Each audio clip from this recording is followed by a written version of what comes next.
We chose to do option number 1 for our paper slide project, factoring. And this first example is for GCF, greatest common factor.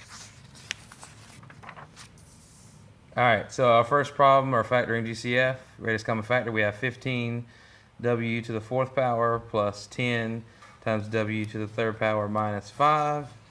We come up with the greatest common factor, which was 5, and we essentially divided out to the front and kept it in the front.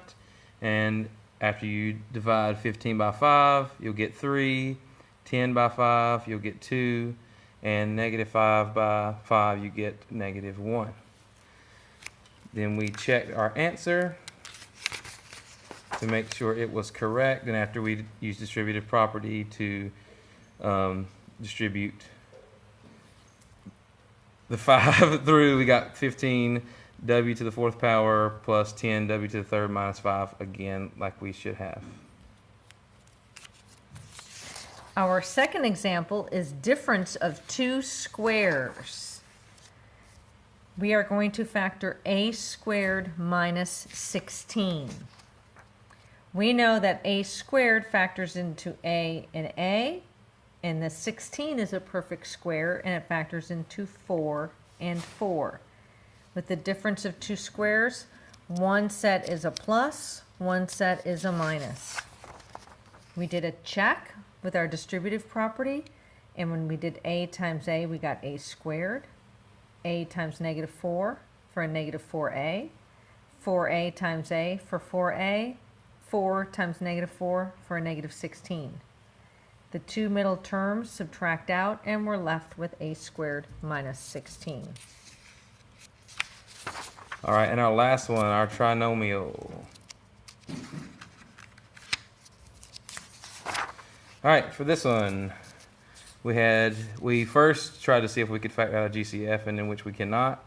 So we have 2x squared plus 5x minus 12. We did a times c to get negative 14, or negative 24. And then we have 5. We got factors of 24 that get us 5. We checked everything, and the only way to get positive 5 was positive 8 and negative 3. So after you put, you split 5x into 8x and negative 3x, you factor by grouping. You notice that inside the first one, you could factor out a 2x, leaving you with x plus 4. And in the second one, you can factor out a negative 3, and again, leaving you inside the parentheses with x plus 4. Then you take the first two, or we'll take the inside first. We'll say x plus 4, and then we have 2x minus 3 to factor it completely. Then we checked. We did x times 2x to get the 2x squared. We did x times negative 3 to get the negative 3x. 4 times 2x is 8x, and 4 times negative 3 is negative 12. Combine like terms in the middle, and you got it perfectly. The end.